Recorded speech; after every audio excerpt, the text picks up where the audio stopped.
So guys, I want to analyze this game between Tobe and Vega. Okay, it features the Caro-Kann defense, a very popular defense in chess. And sincerely speaking, it was looking like a draw from the beginning. Okay, but another thing is, I don't know. For me, I prefer the bayonet attack for the advanced variation of Caro-Kann. Once my player does this, I will most likely play G4, hoping to God that you try to attack my piece, right? And what is what does the bayonet attack achieve for me? The truth is that this is what most players do. The truth is that the it helps to actually I just try to immobilize your pieces from the beginning of the game. Nothing much. Your pieces will not be able to do, especially when you play something like e6. So imagine as white you play e6. What's the best move for black? The best move is actually to capture. But what if they don't capture? Sometimes they play something like this, and from here they have completely lost. They have completely lost. Any move they make from here now, maybe queen to, because I don't see any other move. But it does not matter what they do from here. I don't see them coming back. Sorry. So from here, I don't see them coming back from this. I will play bishop to f5. So what am I doing? So I don't see them coming back from this, because once you have locked the center, there is nothing. There's nothing they can do. Even if they check you, what is the worst that can come out of it? Okay, what's the worst? King to f1, and you're completely safe. There is nothing happening, and this is a completely winning position for white. Completely winning position. So if anything, I would advise you learn the um, the bayonet. Okay, if you learn the bayonet attack, you will really like to play it. It's very simple and straightforward attack. So it will destabilize anybody. It will destabilize anybody, and you will most likely win the game, no matter whom you are playing. So that's that. Let's go back to their game. Let's go back to their game.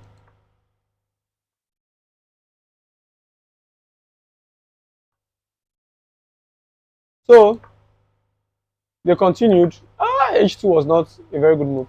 The game was relatively boring. Okay, I felt it was going to be a draw.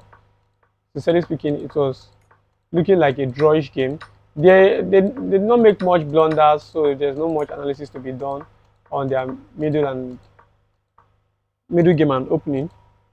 But they made little inaccuracies here and there. So I want to emphasize on the opening, drop a nugget or two, and then we call it a day. Now, from here, this is where I have my major problem. Vega, end games. You have gotten to the end game. Tobe has done what, or based on your move, you have given Tobe the opportunity to move his king out of the back rank, which means Tobe now has the chances of advancing his king closer to the center of the game or anything, because your king needs to be attacking. Now your king needs to come out to attack or to fight. Okay, once everybody is off, king against pawns, your king needs to come out to put up a fight. Now, this is what I was expecting. So from here, I was expecting Vega to bring his queen out maybe to f1 and try to make sense out of it, maybe play h4. Okay, this is what I was thinking.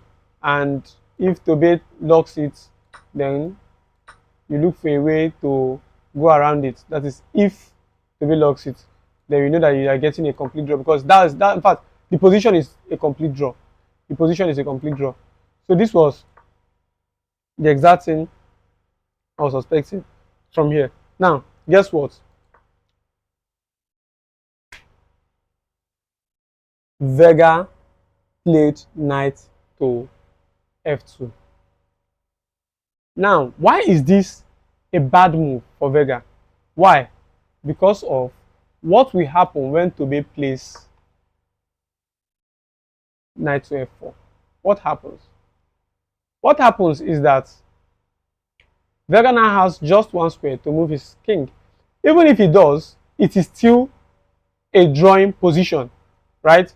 There's no win from in sight for black here. There's no win anywhere in sight for black. So I was expecting that, okay, from here, even if anything is happening, Vega should. I keep misplacing their name. Vega should play h2, right? Vega should play h2, but no, Vega did not play h2. He did not try to bring his king to the center. What did he do? Instead, he locked his king, completely losing position. Completely losing position. Now, here and here is locked out for the king. Completely losing. This is you have used your hand to deliver a checkmate against yourself. Why is this a complete losing position? Because it will take you time now to get your king to the center where he can fight. And the moment the noticed this, he started advancing his king with g6, to g6. The best move he could have played. In fact, a very great move.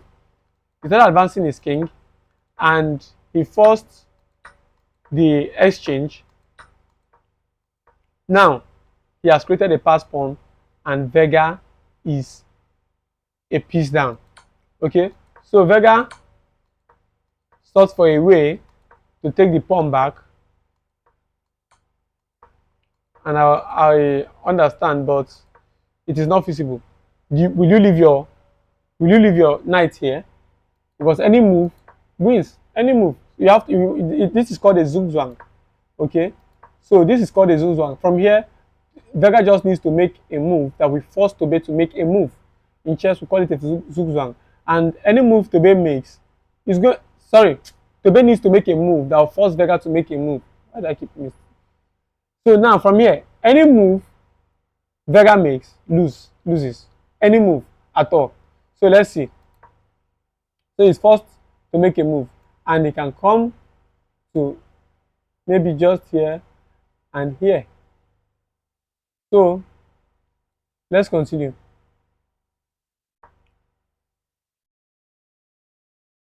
He moved his king, and Tobe continued to attack.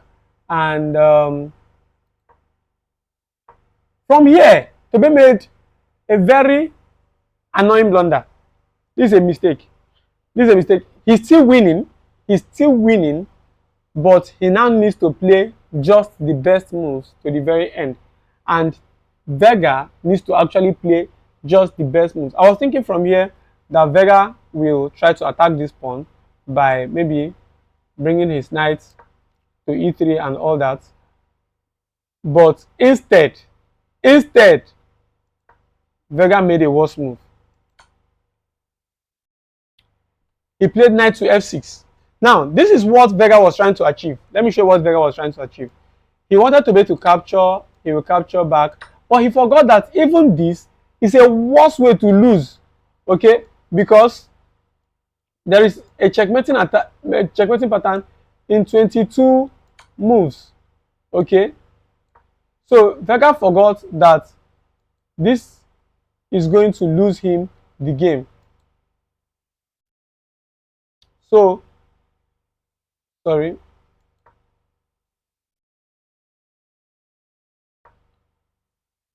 So he forgot that this was going to lose him. Ouch. What have I done?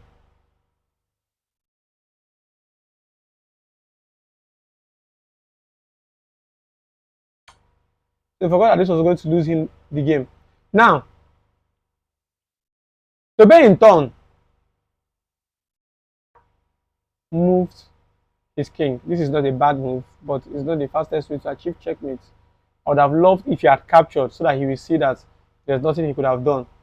but nah, you did not. So you have given Vega a chance, but Vega missed the chance. So there is that. So Tobe is back to 1000% or 1 billion% winning position, completely winning. He brought his queen in, and the rest they say is history. So at this point, Vega had no option than to resign, or he will suffer from painful, excruciating death. So thank you very much. Um, this is a lesson in endgame. You should always try to move your king to the center towards the endgame, or to the opponent's half towards the endgame. You should also, in fact, that is the major thing I learned from this game. If Vega did that, the moment he had the opportunity, he wouldn't have lost. The timer, I don't think the timer moved. Did it? Let me check. The timer did not move. The timer did not move at all. At all. I used the wrong this thing throughout the game. Okay, no problem. Thank you very much. Remember to subscribe. We are going to discuss other chess games. These are just between me and my friends, okay? I'm still going to teach you people normal chess. I'm going to study with you guys.